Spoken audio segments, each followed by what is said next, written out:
Hi everybody, my name's Tony Johnson, I'm 51 and I'm from Brisbane, Australia. You may realise from my accent that I'm not actually Australian, not by birth anyway. I came to Australia about 16 years ago from England, and I was born in the northeast of England in the county of Durham. I've been modelling now for approximately 6 years. I've been a member of Phil's site for approximately 2. I got into modelling quite by accident. I was in the toy store with my wife one Christmas buying some gifts for my daughter, and as my wife was looking at other stuff, I wandered and found myself in an aisle and full of model kits, and I looked and I thought, whoa, I haven't seen those for a long time. I built the odd Airfix kit when I was a kid, but that was all, and then it was just all stuck together with tube glue and no paint, etc. Anyway, I ended up picking up I think it was Academy's Corsair, and I said, oh, I think I'll just do this for a bit of fun. Bought a tube of glue, brought it home, built the thing in about an hour, no sanding, no nothing like that. Just put it together and put it on the desk and thought, well, I'm quite pleased with that, looks okay. Then a couple of days later I decided, well, why not give it a lick of paint? So back down the toy store, bought some Tamiya paints, they had the complete Tamiya range. I've got little bottles of enamel. I didn't know the difference between enamel and acrylic or anything like that. But I brought the paint home, had some brushes already, gave the planer coat of paint, and again thought, not too bad that, quite happy with that. In fact, I thought it was that good that I decided I might build another one. This time I went to my local hobby store where I thought there might be more of a bigger collection of models, and yes, I was right, there was. This place was a big Aladdin's cave. It had trains and slot car racing and RC controlled planes and stuff like that, and a quarter of the store was basically dedicated to plastic kits. And I wandered around for about an hour looking at all sorts of models that caught my eye, and eventually picked up, I think it was a Hasegawa Spitfire, and came away with that. And as I was standing at the counter ready to pay for the model, I looked round and there was this glass showcase with planes in. And I just looked and, oh, these things were wondrous. They were finished well, the painting was beautiful, no glue marks, nothing like that. And I said to the guy, I says, oh, are these actually for sale? He said, no, they're models that people have made and they've given us to display. I went, people have made these? Out of kits? And he said, yeah. I thought then, looking at my sad Corsair, I wasn't doing things right. So I decided, right, okay, I brought the kit home, I went on the internet, and I put in how to make a plastic model aeroplane. Well, didn't that open an Aladdin's cave? Long story short, all of a sudden you learn about things like weathering, glues, fillers, all this kind of stuff. And I decided there and then, well, if I'm going to build model kits and I'm going to enjoy it, I need to start getting serious about it. And that started the collection of all the tools and everything that I've got now, and the hours I've spent on the internet trying to develop skills that I've learned. And obviously Flory website has helped as well. Phil's a great teacher and I enjoy every minute of looking at his videos and stuff like that. But anyway, that's enough about me. Let's have a look at my man cave. Well guys, this is my my man cave. I'm fairly fortunate in the fact that I convinced the wife that I could lose half of the garage to building my own man cave, which is fairly good because I can get away from it all, shut the door and get on with the modelling out of the way of everybody else. So let's go and take a look inside. Okay, what's inside the man cave? Right, a couple of colour reference charts for looking at numbers of paints. It's got the Guns range there and the Tamiya range.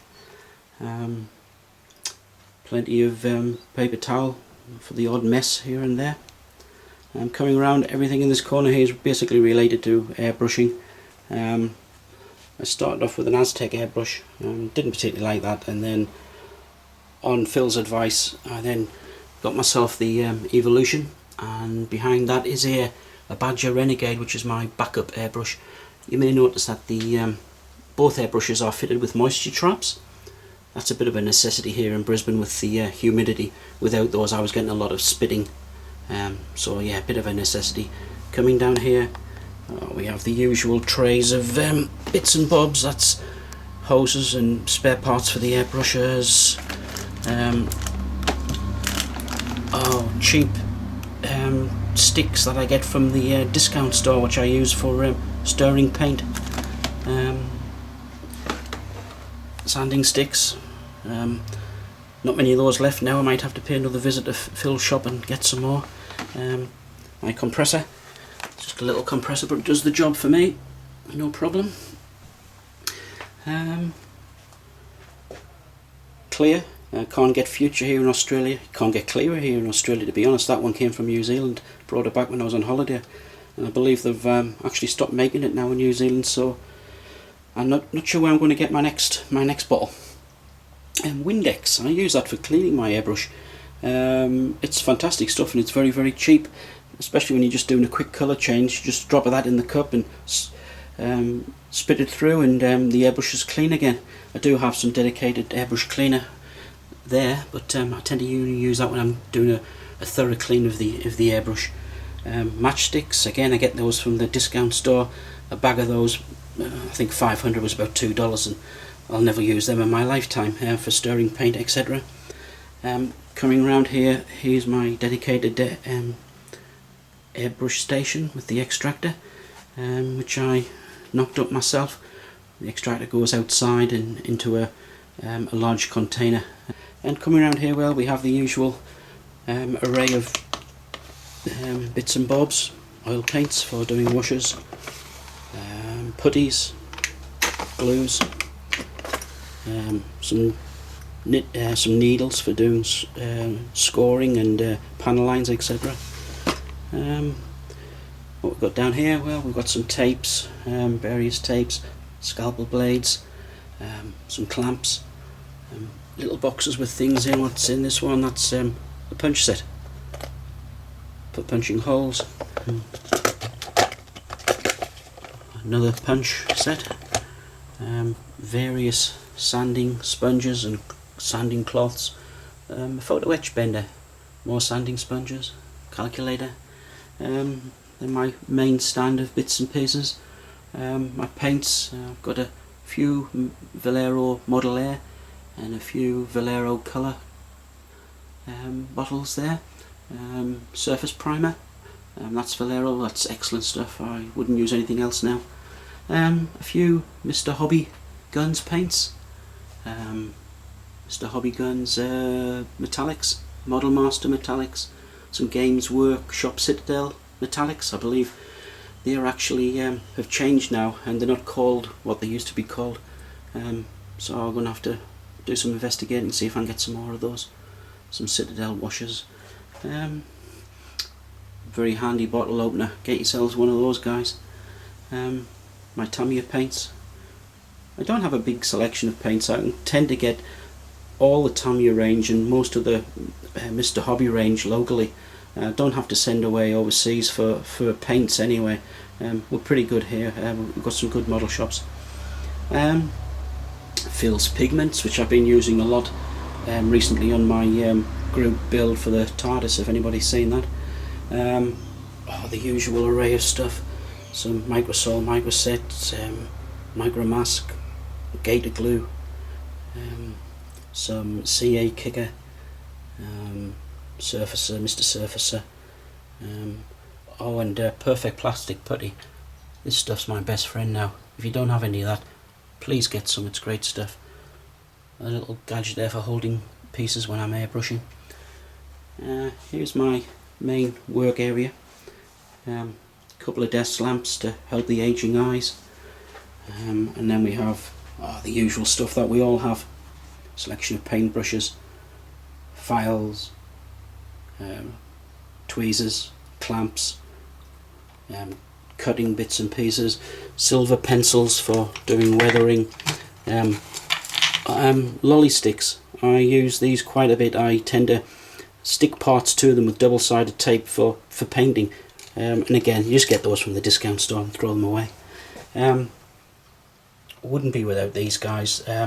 Scalpels, my preferred weapon of choice when it comes to cutting. This particular scalpel here, I got given to me when I started my apprenticeship 100 years ago, and it is my favourite weapon of choice. I wouldn't use virtually anything else for cutting. I just love them things, love them. plastic clothes pegs, again from the discount shop. Make great little clamps, absolutely superb. Got little rubber jaws as well, so it doesn't damage the plastic. Brilliant stuff. That's the Fuji camera that I usually use for doing all my work in progress shots. Some more clamps. Coming around here, I have a wall of various implements, some files, pliers, etc. Cutters. These particular cutters with the black handle there, these are the ones I use all the time for cutting from the sprues. I find them are brilliant. Dental picks, little hammer, little scissors, them ones there, nail scissors which I use for mainly cutting out decals, etc. Saws, scissors, collection of rulers, compass cutter, templates for doing panel lines, etc, etc. Some more clamps. And then coming around here, some of the models that I've made. Maybe a few of you have seen this already. This is my entry for the group build, the silver screen one, the Doctor Who's TARDIS. Been on with that for probably about 3 months. It's just finished now, so I'm going to be putting the photos of that up pretty soon. Some of the models I've made previously. This was for another group build, the Korean War one. So it has the Seafire, the Corsair, and the Firefly. Yeah. The T50, Zero, Thunderbolt, F-16, Storch, Tamiya Storch, Tamiya Messerschmitt, Tamiya Corsair. In the corner here, a shelving unit with various things on. Got a bottle of Pledge One Go, which we can get here in Australia. Not sure if it's as good as Future or Clear yet. I haven't tried it, but one day I'll give it a go. Balm degreaser. I use this for stripping paint from parts that I want to repaint. Great for that. My collection of styrene strip, which I use fairly often when I'm doing scratch building. Odds and sods again in drawers. Some reference material. I'm coming along here, got more drawers. I think every modeler has a selection of these drawers. In here actually, I have a model which I haven't finished yet. This is the Wingnut Wings Fokker, the Eindegger. I will get back to that at some point. I just got enthralled in doing the TARDIS and a couple of other bits, but that is safely put away and will be resumed shortly. What else have I got here? Some sponge. Keep that. I've just started a collection of bits of brass pipe and brass rod. Some electrical components that I needed when I was doing the TARDIS. Soldering iron. That's the Lancaster that I built for the Tamiya out of the box build. It's a big thing. Not sure what I'm going to do with that. So yeah, that's my man cave. Oh yeah, and at the top there, I don't have a big stash. Got an Arado seaplane to do there, and a Lynx, a Hornet, a 32 scale Hornet, another Wingnut Wings kit there to do. The Tirpitz, I've just bought that one actually. Been inspired by Stefan's build on the site. I may do that after I've done another project which I'm just about to start. The Lancaster box actually has my spares in, so that's not a kit, and the Corsair box has spare decals in. Oh, there's another Lancaster there. That's a 72 scale Revell Lancaster. Oh, there's an Albatross Wingnut Wings. A growler. So that's my stash, apart from this little girl here. This is Academy's 1/35th scale Blackhawk AH60L DAP. I'm going to do this as my second build on the group build, so it should be interesting. I've got the Eduard aftermarket stuff for it, so I'll be starting that quite shortly. So well guys, that's my man cave.